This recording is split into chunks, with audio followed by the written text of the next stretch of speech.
अस्सलामुअलैकुम वरहमतुल्लाहि वबरकातुहू।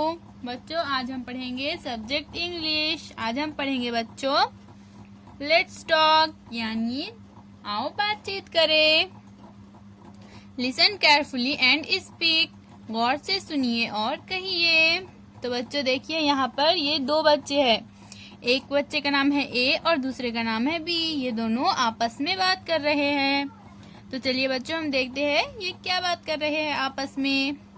ए, guess what I have in my hand. तो ए बी को बोल रहा है बच्चों कि पहचानो मेरे हाथ में क्या है। B, are tamarind seed. तो बी ने कहा इमली का बीज। A, how did you guess. फिर ए कहता है तुमने कैसे पहचाना।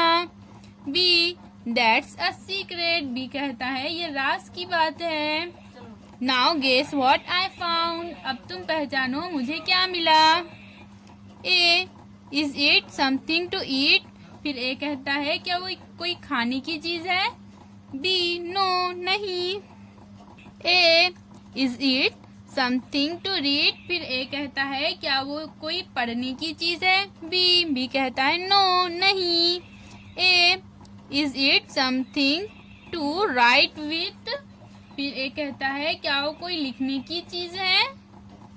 बी कहता है नो नहीं। फिर ए कहता है is it something to play with. A क्या कहता है फिर क्या वो कोई खेलने की चीज है। फिर बी कहता है नॉट रियली। बी कहता है बिल्कुल नहीं। A, I give up you tell me. फिर ए कहता है बच्चों मैं हार मानता हूँ, मुझे तुम ही बताओ अब। B, it's a feather. तो बी कहता है बच्चों it's a feather, I found it under the banyan tree. वो एक पर है, वो मुझे बरगद के दरख्त के नीचे मिला। अल्लाह हाफिज बच्चों।